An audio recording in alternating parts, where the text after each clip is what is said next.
Hello, grade 8. Are you fine? Today we are going to continue practicing.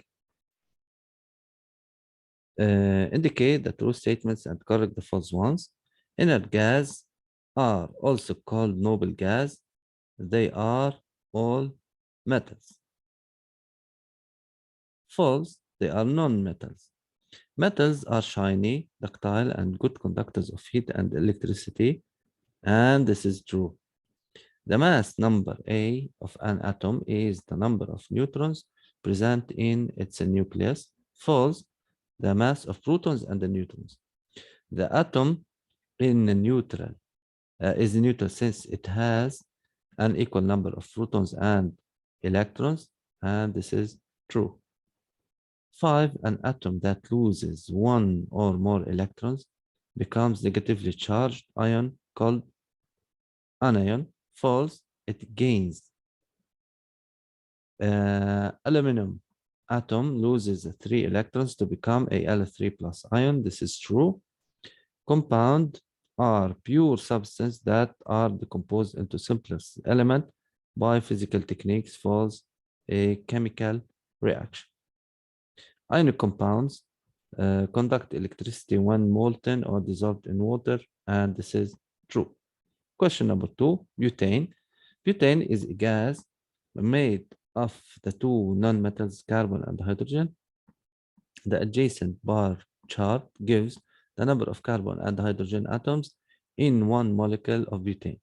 When oxygen is plentiful, butane burns to form carbon dioxide and water vapor. When oxygen is limited, carbon soot or carbon monoxide may be also formed.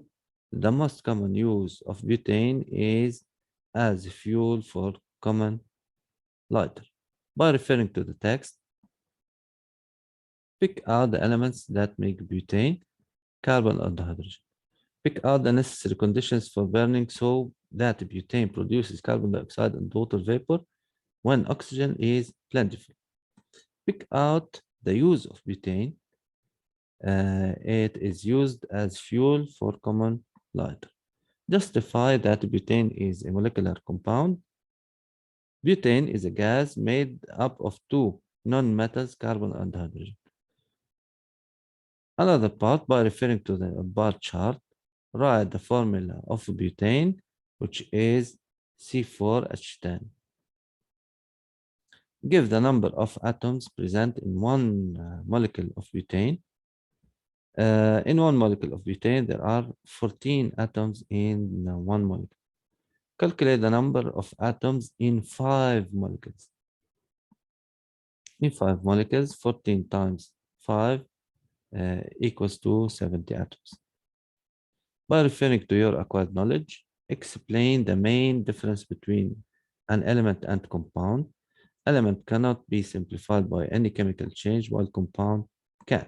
List 2 properties of molecular compound.